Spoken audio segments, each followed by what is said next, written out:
Welcome back to the channel, everybody. It's Primrose, and if you're new to my channel, welcome. I make plant videos and I grow my houseplants inside my home all year long. And today we are going to take a look at my Syngonium collections. And I think I have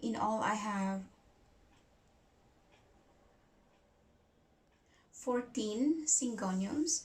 So I'm gonna try to do this as quick as possible. I know, guys, that my houseplant tour, it was very long, and I apologize. So what I like about these plants is that unlike the philodendrons, these plants, they have a shorter petioles, they have smaller leaves, so they don't take up a lot of space, especially if you're like me, that you grow your houseplants inside your home. And yeah, so I'm gonna go ahead, guys, and start with my first one. So this one is different from the rest because of the dark leaves. And this is a Syngonium Erythrophyllum. So this was living on in front of my, like, a kind of a southwest window, and the leaves can get burned easily. So that's what happened here. If you can see this space here, it looks a bit sparse, but up there I have some new growth. Yeah, so I'm gonna take a closer capture, guys, in a minute. So we are going to take a close look of my Syngonium Erythrophyllum, and check this out, guys. Isn't that pretty? So the neon here, it's a philodendron neon. So the goal is to trail them up together and it would look so pretty. But yeah, at least that's the future goal. And it is still looking a bit sparse at the minute. So this is the part where the sunlight, direct sunlight, hits in the summer, and it lost all of the leaves in that part, but the top growth is looking good. So that's the Erythrophyllum. And I think this one is a bit difficult to get hold of, at least here in the United Kingdom, but it's not very expensive. It's not crazy expensive. So that's the Erythrophyllum. And this one here, guys, this was my very first Syngonium. I got this as a tiny Winnie Plant, I think for 99 pence. And it has been with me, I think, for about 2 years now. And the reason why it is this small, because it was attacked by mealybugs. And then last year it had thrips. And it is still alive. So I would like to think that this plant is very resilient. And it has been repotted as well in the summer. So it is still adjusting to its new pot. And I have a few leaves there that are crisp. And I'll explain it in a minute why. So let's put that out of the way. And this is another plant that is so easy to find. And I got this as a starter plant in the spring of this year.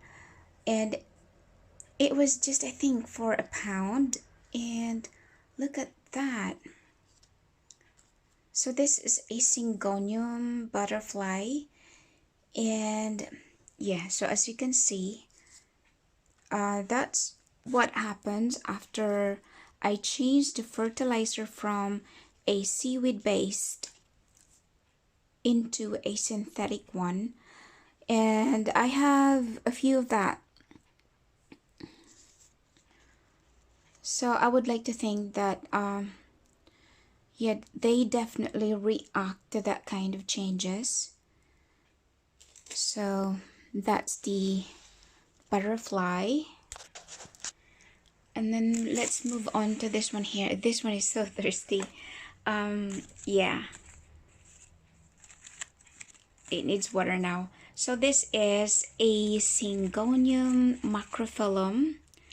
I have said this before that it looks more like a philodendron to me. So the leaves definitely can grow big, but the petioles are always so short.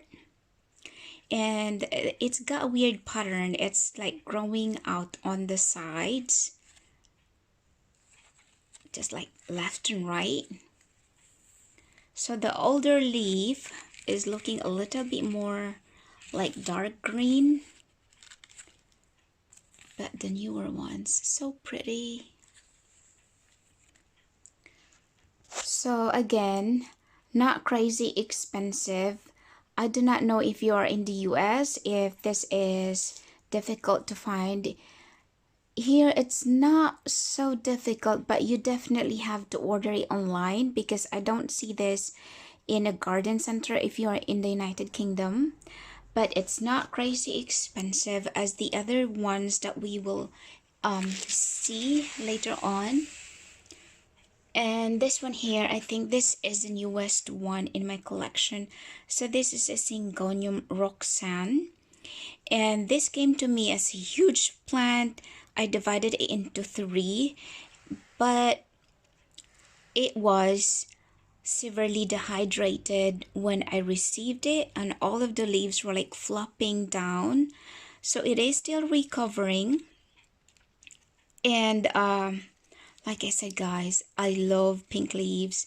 So it is more, as you can see, that's a new growth, a new leaf. It's showing more pink in that new leaf, and I like it. I like pink leaves. So again, this is a very common one. I would like to think you can find one if you're in the United Kingdom in a garden center, or even a starter plant for just a few cents or a few pounds. And then so these are the, let's turn around, imports. So these are the imports, guys. And this is, I have researched this many times and yet I cannot remember the name. And I have been too lazy to work on putting a name tag. Somewhere between Magic Marble or Magic King. Yeah. So this was under a grow light, like too close to a grow light. That's why the variegation did not come out very much, but you can definitely see it. So I moved it back a little bit.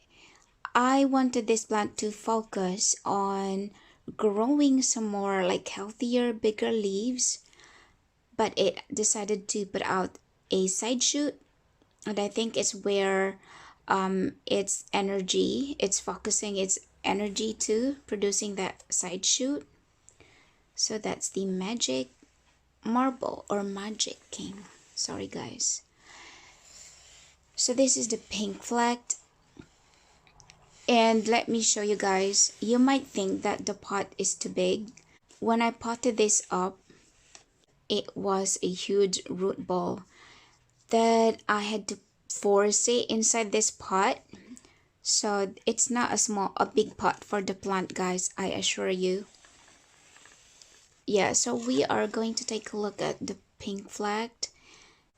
So these ones here, I moved them back a little bit because I think it was too close to the grow lights, that it was beginning to like lose that variegation. Even with this one, the pink is, it looks like, at least in my eyes, that it's turning to be more like green.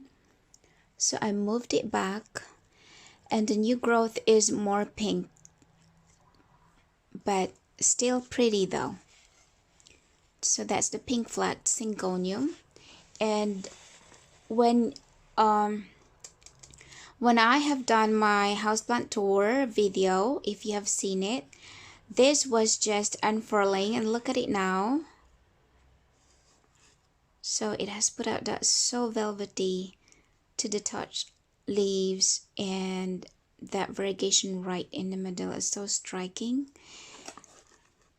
And so the old stem died back, so those are all new growth, like a side shoot. So that's the Winnie. And this one, it's a pink scot. So I told you guys I like pink plants. And so this was a tri-lobe or a tri-leaf variety. But since the old plant died back and those are all new shoots, so the leaves are not split. It doesn't have that split. So I do not know when this split will happen. So it's got like a green margins. Yeah, so same thing, big pot, because it has a huge root system when I potted it up. And then this one, guys, the variegation is so pretty. And at some point, it has given me a completely green leaf, but that's fine. I think that's one of those of the risk in buying a variegated plant or variegated plants, because you just cannot tell whether it's gonna stay, it can keep the variegation or it can lose it eventually. So as you can see, that's a half moon. That's a completely like perfectly white, and it's so pretty. And that one is more like a marbling variegation, so each leaf is like different, the variegation is different. So that's the reaction from the change of fertilizer, like I told you earlier. And this is the elbow. And now we're gonna take a look at this cute one. So this is a variegated version of Burnlima. And yeah, like I said, I have been putting them too close to the grow light because the leaves of this one is supposed to be narrow and like frilly, but for some reason now it's beginning to put out a wider leaf. But that's okay, I'm happy with it. I mean, it has recovered. If you have seen my unboxing of these plants, guys, they came to me and most of them were like half dead, especially this one here. It was just like the leaves were just like forming at least what's left of it, because all of the old leaves died back. So all of these are new, all of these leaves, and I have several plants there. And then this one, sometimes I am still wondering whether this plant can grow lush or grow big, because it keeps putting out a completely white leaf, and you know that if it's completely white it cannot survive, so it's looking sparse because of that reason. And this is a Syngonium Arya, at least it was sold to me as a Syngonium Arya, but I cannot see a yellow variegation there. It's mostly like white to me. Yeah, still pretty though. So hopefully the new leaf there will be half, and yeah, so it can keep some more leaves, or it can hold on to some more leaves. So this is the Syngonium Mojito, or the mottled Syngonium. So as the leaf gets old, it gets faded, but the new leaves, the variegation, the mottling variegation is so beautiful. And I have seen a few of these plants with huge leaves, so Looking forward for this one here to produce bigger leaves. So that's the Syngonium Mojito. And this is the Learnlima. So we have the variegated version and just the regular one. So that's what I was talking about, guys. It's supposed to be narrow and frilly, and it is producing a wider leaf. So I'm hoping it will go back to that wide leaf form version because I really like it. And yeah, I moved it away from the grow light for the meantime, and I have a few in that pot. I have a few plants in one pot. So far I think this one has bounced back really nicely and quickly as well. And the last one, have we seen this one before? I don't think so. So this is the pink splash, and that is, so all of them ones have lost the old leaves, but not this one. And the new leaf that has emerged is so tiny, but I am glad that the variegation is still there, and it has decided to put out a side shoot, if you can see that. I would rather that the plant will focus its energy on producing more bigger, healthier leaves, but it seems to me like it has a different plan. So which one, guys, is your favorite? I mean, I love the variegated ones. I love the variegated versions, but so far I think I would pick this one as my favorite. But just look how lush that is. It's so beautiful. Alright guys, thank you so much for watching, and I will see you guys in the next video, and take care. Thank you. Bye.